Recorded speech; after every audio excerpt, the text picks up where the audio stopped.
Voilà ce que les directeurs de ressources humaines apprennent de nous en regardant nos vêtements. Un directeur de ressources humaines n'a besoin de te regarder que quelques secondes pour comprendre si tu es digne de confiance et compétent, et il ne lui en faudra pas plus pour en tirer des conclusions sur ton statut social et tes objectifs. Est-ce qu'ils auraient une boule de cristal ou un truc comme ça ? Il y a 5 choses que tu devrais savoir à propos des processus de recrutement et de l'opinion que se fait un directeur de ressources humaines quand il doit décider si tu corresponds au profil. N'oublie pas de t'abonner à notre chaîne et d'activer les notifications pour recevoir nos dernières vidéos. Ce que les couleurs de tes vêtements disent de toi. Sherry Mason-Ave, directrice d'Empowerment Enterprises, une entreprise conseillère en images dans la ville d'Austin, Texas, dit que la première impression se fait dans les 30 secondes et qu'elle est entièrement basée sur ton apparence physique. C'est pourquoi tu devrais bien choisir tes vêtements si tu ne veux pas être mis sur la touche avant même que l'entretien ne commence. La première chose qui importe est la couleur. En te servant de la couleur de tes vêtements, tu peux influencer l'image que les autres auront de toi. Les couleurs que nous choisissons pour le travail envoient des messages très forts, selon Linda Goldman, conseillère en communication. Donc, fais très attention aux couleurs que tu vas porter lors d'un entretien d'embauche. Si tu choisis des vêtements aux couleurs qui contrastent, tu pourrais donner une impression de puissance et de dominance. Un professionnel orienté vers le succès qui aime que les choses soient faites rapidement et correctement, voilà ce que le directeur des ressources humaines va voir en toi. Les couleurs pastel des vêtements et du maquillage peuvent t'aider à gagner la confiance des autres. Le plus important dans ce cas est de ne pas trop en faire, sinon tu pourrais sembler juvénile et immature. Le bleu est probablement le meilleur choix de couleur pour un entretien d'embauche. C'est d'ailleurs pour cela que les uniformes et les costumes de travail sont souvent bleus.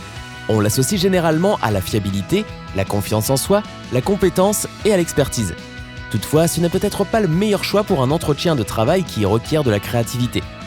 On pourrait croire que tu es trop conservateur, donc n'hésite pas à miser sur les détails et les formes si tu veux porter du bleu tout en visant un poste de designer. Sinon, tu peux toujours essayer le violet et le jaune. Ces couleurs représentent la singularité, l'optimisme et la créativité. Un peu comme la moutarde, enfin, la jaune en tout cas. La couleur rouge représente la force de vie et l'envie d'être prospère et efficace. C'est la couleur du leadership et elle veut dire que tu n'as pas peur de te démarquer et d'attirer l'attention sur toi. Toutefois, pour un premier entretien, mieux vaut choisir une nuance plutôt marron. Ce choix fera penser aux autres que tu es sage, que tu as une bonne éducation et peut même t'aider à obtenir le respect qui t'est dû. Les vêtements sombres font penser à ton employeur potentiel que tu es un candidat sérieux, digne de confiance et compétent. Le pire choix de couleur pour un entretien d'embauche, selon les études et les opinions des spécialistes, serait le orange. C'est souvent associé au nom professionnel. Mais bon, regarde le joueur de golf américain Rickie Fowler, qui porte du orange le dernier jour des tournois. Il a quand même fait ses preuves. Sinon, peut-être que garder ta blouse orange préférée pour le week-end est une bonne idée. Ce que le style de tes vêtements dit de toi. Les costumes de travail ne sont pas toujours le meilleur choix pour un entretien d'embauche, car l'impression que tu dégages est que tu es trop qualifié. Ce stéréotype existe parce que, inconsciemment, les gens pensent que seuls les travailleurs surqualifiés et avec beaucoup d'ambition s'habillent de la sorte. Si un manager recherche à engager un collaborateur senior, alors ce genre de look sérieux peut être plus avantageux dans ce cas. Toutefois, si tu cherches un travail d'infirmière ou de vendeuse, ce sera plutôt inapproprié. Les spécialistes de ressources humaines peuvent penser que tes ambitions sont trop élevées pour ce poste et passeront de suite au candidat suivant. Si une femme porte une robe à motifs fleuris et a détaché ses cheveux longs, elle ne rendra pas l'image d'une responsable qui réussit. Pour la plupart des postes de bureau, ces vêtements sont inappropriés. Mais si tu cherches un travail d'institutrice ou un travail créatif, alors c'est préférable. Oui, un jour les années 80 reviendront à la mode. D'ailleurs, en parlant de motifs, mieux vaut éviter les animaux, peu importe le poste pour lequel tu postules. Garde ta robe léopard pour une sortie entre amis. Alors qu'une robe à imprimé fleuri ne jouera pas franchement en ta faveur, cela ne veut pas dire que tu ne devrais pas essayer les robes. Une robe bien coupée et élégante, qui ne révèle pas ton décolleté et qui se trouve juste au-dessus du genou, fera parfaitement l'affaire. Si tu veux tenter les couleurs et que tu choisis un rouge sombre ou un turquoise par exemple, inutile de porter des accessoires ou des bijoux supplémentaires. La robe parfaite sera suffisante pour te décrire comme personne qui a le sens de l'éthique au travail ainsi que de bon goût. Ce que les marques disent de toi. Un logo de marque de luxe, une montre qui a coûté cher ou le tout dernier modèle de téléphone veut dire que sa condition joue un rôle important pour le candidat et qu'il se soucie de l'impression qu'il veut faire. Les individus démonstratifs ne sont pas les meilleurs patrons, ce qui peut décroître leur chance d'avoir un rôle de leader. Le travail n'est pas un endroit où l'on devrait démontrer sa puissance financière aux autres, et surtout pas à son employeur. En effet, mieux vaut impressionner son futur employé avec ses accomplissements professionnels et son aptitude à travailler. Clique sur le pouce vert si tu es d'accord. Les détails à soigner.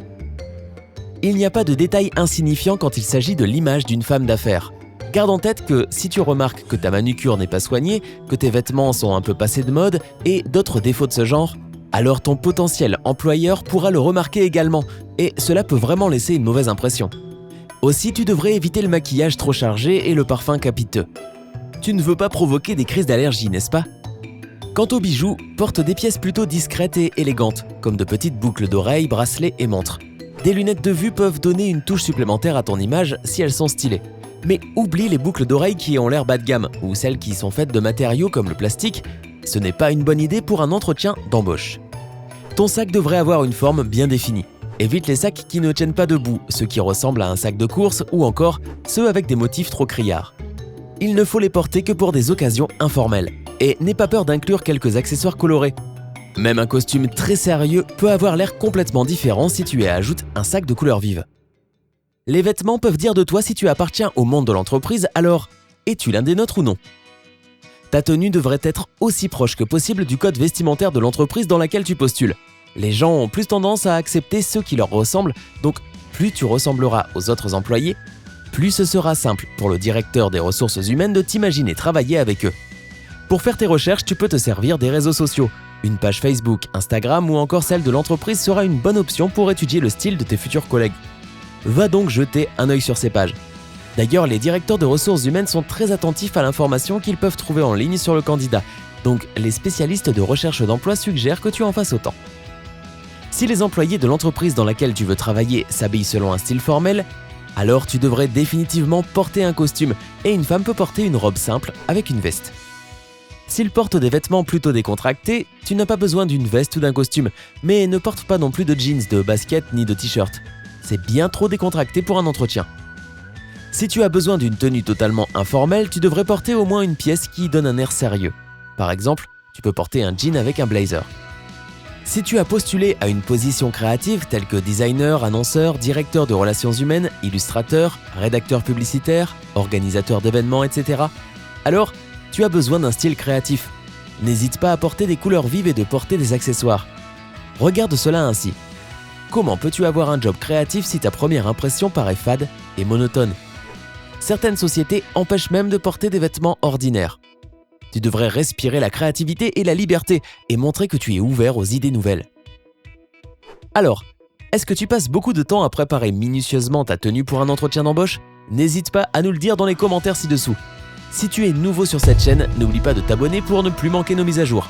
Rejoins-nous sur Sympa.